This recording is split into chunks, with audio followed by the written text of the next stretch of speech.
जय हिंद, जय भारत। एक बार फिर से आपका स्वागत है हमारे चैनल प्रहार जीएस में। चैनल को सब्सक्राइब करें, दोस्तों को शेयर करें और कमेंट सेक्शन में जाकर कमेंट करें। अब हम लोग बात करेंगे पिछले वीडियो पर। पिछला वीडियो हमारा 5वीं पंचवर्षीय योजना का था। 5वीं पंचवर्षीय योजना का हमने फुल एंड फाइनल डिटेल कर लिया। उसके बाद हमको वहाँ पर एक गरीबी का चैप्टर मिला था, तो हमने गरीबी का सबसे पहले इंट्रोडक्शन पार्ट आपको बताया। अब इंट्रोडक्शन पार्ट के बाद हमको जानना है कि गरीबी के निवारण के लिए भारत सरकार की क्या पहल हुई और उसके बाद क्या रिपोर्ट जारी हुआ। तो कई रिपोर्ट जारी हुए, कई समिति का निर्माण हुआ और उन समिति ने क्या क्या नया नया रिपोर्ट भारत सरकार को ला के दी कि गरीबी इस तरह का है और इस तरह से हम गरीबी से निपट सकते हैं, गरीबी का निवारण कर सकते हैं। तो वैसी निवारण को देखना है। दरअसल बात क्या है कि जब आप निवारण पे बात करेंगे तो इसमें सीएस लेवल का एग्ज़ाम देते हैं, तो इसी गरीबी के रिपोर्ट से सवाल पूछा जाएगा। गरीबी का परिभाषा या फिर इंट्रोडक्शन पार्ट से सवाल नहीं पूछा जाता है, मेन है रिपोर्ट। रिपोर्ट पर आपका जितना ज़्यादा पकड़ होगा तो उतना ज़्यादा सवाल आपका बनेगा। तो सबसे पहले क्या हुआ कि गरीबी के निवारण के लिए रिपोर्ट तय करने के लिए योजना आयोग को काम मिला। याद रखिएगा, योजना आयोग को जब काम मिला तो योजना आयोग ने एक स्पेशल कमेटी का गठन किया। हमने इसको ग्राफ से पूरा डिज़ाइन तैयार कर दिया है कि याद कैसे करना है। अगर भाषा के आधार पर लिखते भाषा तो पूरा यहाँ से यहाँ तक भाषा भरा हुआ होता और वो याद करने में बहुत दिक्कत होता। तो आप इस ग्राफ को पूरा माइंड में सेट कर लेंगे तो पक्का है याद हो जाएगा और एग्ज़ाम में प्रश्न भी नहीं छूटेगा। तो शुरू में गरीबी का डाटा निकालने के लिए योजना आयोग को काम मिला। तो योजना आयोग ने क्या किया, एक स्पेशल कमेटी का गठन कर दिया और ये स्पेशल कमेटी एनएसएसओ के साथ काम करती थी। NSSO national sample survey organisation, ये भारत सरकार की एक संस्था है। ये संस्था क्या करती है कि जब कोई विषय भारत सरकार के द्वारा दिया जाता है उस पर रिपोर्ट प्रस्तुत करने के लिए, तो ये सर्वे करके और रिपोर्ट भारत सरकार को प्रस्तुत करती है, नेशनल सैंपल सर्वे ऑर्गेनाइजेशन। तो इसने क्या किया, गरीबी का रिपोर्ट के द्वारा लिया गया, स्पेशल कमेटी और एनएसएसओ के द्वारा, और उन्होंने गरीबी के रिपोर्ट में ऊर्जा को मानक बनाया। यानी कि गरीबी का जो रिपोर्ट बनाया कि गरीबी जो है भारत में, गरीबी जो है उसका मानक जो है ऊर्जा होना चाहिए। ऊर्जा कहने का मतलब है कि पर डे लोगों को कितना भोजन मिलना चाहिए, उसको एनर्जी के रूप में इन्होंने एक मानक तय किया स्पेशल कमेटी के द्वारा। इस मानक में 2 रिपोर्ट तय किया गया। पहला 2400 किलो कैलोरी ऊर्जा, दूसरा 2100 किलो कैलोरी ऊर्जा। बस इसी लाइन को समझना है और यहीं से सवाल पूछा जाता है। इनके रिपोर्ट के अनुसार, योजना आयोग के रिपोर्ट के अनुसार 2400 किलो कैलोरी ऊर्जा प्रतिदिन ग्रामीण क्षेत्र के लोगों के लिए, ग्रामीण क्षेत्र के लोगों के लिए इसका मतलब है कि 2400 किलो कैलोरी ऊर्जा अगर प्रतिदिन भोजन कोई व्यक्ति कर रहा है ग्रामीण क्षेत्र का लोग और उसको 2400 किलो कैलोरी ऊर्जा उस भोजन से प्राप्त हो रहा है तो वो गरीबी रेखा में आने वाले लोग नहीं होंगे। लेकिन अगर इतना एनर्जी उनको पर डे नहीं मिल रहा है तो वो क्या होंगे, गरीबी रेखा में आने वाले लोग। पहला डाटा दिया गया। दूसरा तय किया गया 2100 किलो कैलोरी ऊर्जा प्रतिदिन शहरी क्षेत्र के लोगों के लिए, यानी कि शहर में रहने वाले लोग हैं और उनको 2100 किलो कैलोरी ऊर्जा प्रतिदिन मिल रहा है तो वो गरीबी रेखा में आने वाले लोग नहीं हैं। अगर नहीं मिल रहा है तो वो गरीबी रेखा में आने वाले लोग हैं। तो इस तरह से 2 रिपोर्ट इन्होंने आयोग के द्वारा सरकार को दिया गया। ये रिपोर्ट दोनों मिला।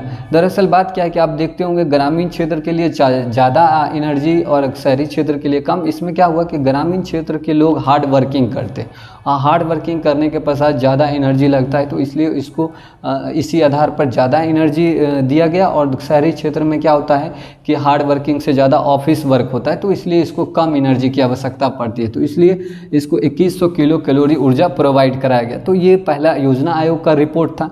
इस रिपोर्ट के बाद लकड़ावाला कमेटी बनी, गरीबी से संबंधित रिपोर्ट उन्होंने भी जारी किया। उन्होंने क्या किया, अपना रिपोर्ट जारी करके और आयोग के रिपोर्ट को अविश्वसनीय बता दिया कि बोला भैया आपका जो रिपोर्ट है वो विश्वास करने लायक नहीं है, इस तरह से हम गरीबी को दूर नहीं कर सकते। अगर ऊर्जा ही देना है लोगों को तो सरकार क्या करेगी, भोजन देगी, और भोजन देगी, जब तक सरकार भोजन देगी तब तक इतना एनर्जी मिलता रहेगा शहरी और ग्रामीण क्षेत्र को लोगों को, लेकिन इससे इनकी गरीबी तो दूर नहीं होगी। इनकी गरीबी को दूर करने के लिए मेन मेजर पॉइंट होना चाहिए कि शिक्षा, लोगों में जो शिक्षा का अभाव है वो उस अभाव को कम करना। तो अब लकड़ावाला कमेटी का गठन हुआ। इस कमेटी ने अपना रिपोर्ट जारी कर आयोग की रिपोर्ट को अविश्वसनीय बताया। उसके बाद इन्होंने अपना रिपोर्ट 1993 में पेश किया और इनके रिपोर्ट के अनुसार गरीबी का आधार बनाया गया उपभोक्ता मूल्य सूचकांक। उपभोक्ता मूल्य सूचकांक कहने का मतलब है कि कोई कंज्यूमर है, यानी कि जो व्यक्ति अपनी बुनियादी आवश्यकताओं को पूरा करने के लिए पर डे जो चीज़ें खरीदते हैं वो चीज़ खरीदने में सक्षम है कि नहीं, उसका डाटा जो है उपभोक्ता मूल्य सूचकांक कहलाता है। उसका उपभोक्ता मूल्य सूचकांक को इन्होंने आधार बना लिया और इनके आधार के बाद क्या हुआ कि इनका भी डाटा ज़्यादा सक्सेसफुल नहीं रहा। बाद में आया तेंदुलकर कमेटी का रिपोर्ट। ठीक, तेंदुलकर कमेटी का रिपोर्ट भी गरीबी से संबंधित था। इस कमेटी ने अपना जो आधार बनाया गरीबी का आधार, वो न्यूनतम उपभोग व्यय। न्यूनतम उपभोग व्यय कहने का मतलब है कि बुनियादी आवश्यकताओं को पूरा करने के लिए एक आंकड़ा दिया गया कि उस आंकड़ा जितना आंकड़ा दिया गया क्या वो उतना पर मंथ खर्च कर सकते हैं कि नहीं। पहला आंकड़ा दिया गया 1000 रुपया प्रति माह शहरी क्षेत्र के लोगों के लिए। अगर शहर के लोग हैं और अपनी बुनियादी आवश्यकताओं को पूरा करने के लिए 1000 रुपया प्रति माह खर्च कर सकते हैं तो वो गरीब की श्रेणी में नहीं आएंगे, लेकिन अगर नहीं खर्च कर सकते हैं तो वो गरीब की श्रेणी में आएंगे।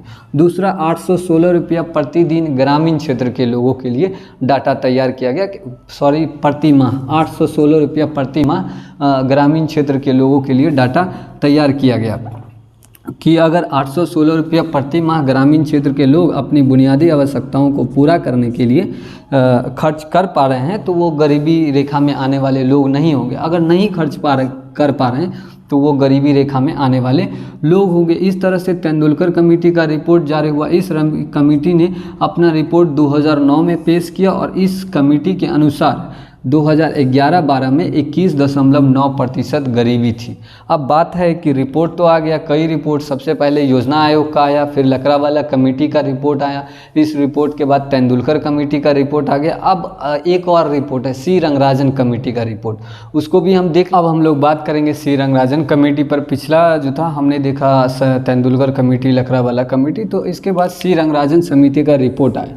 इस रिपोर्ट ने गरीबी से संबंधित रिपोर्ट दिया कि 972 रुपया प्रति माह ग्रामीण क्षेत्र के लोगों के लिए, यानी कि ग्रामीण क्षेत्र का कोई व्यक्ति है जो अपनी बुनियादी आवश्यकताओं को पूरा करने के लिए 972 रुपया प्रति माह अगर खर्च कर सकता है तो वो गरीबी रेखा में आने वाले लोग नहीं होंगे। अगर नहीं इतना खर्च नहीं कर सकता है तो वो गरीबी रेखा में आने वाले लोग होंगे। इसके बाद दूसरा तय किया गया 1407 रुपया शहरी क्षेत्र के लोगों के लिए, यानी कि शहर में रहने वाले लोग जो बुनियादी आवश्यकताओं को पूरा करने के लिए 1407 रुपया खर्च कर सकते हैं वो गरीबी रेखा में आने वाले लोग नहीं होंगे। अगर नहीं खर्च करेंगे तो वो गरीबी रेखा में आने वाले लोग होंगे। उसके बाद भारत सरकार की पहल शुरू हुई कि गरीबी को कैसे समाप्त किया जाए। तो सबसे पहले शिक्षा पर फोकस किया गया और गरीबी के निवारण के लिए भारत सरकार ने कई तरह के पहल किए। सबसे पहले क्या हुआ, सर्व शिक्षा अभियान की शुरुआत हुई। सर्व शिक्षा अभियान की शुरुआत 2001 में हुई। आप इसको याद रखिएगा, इस डेट को पूछा जाता है कि सर्व शिक्षा अभियान की शुरुआत कब हुई,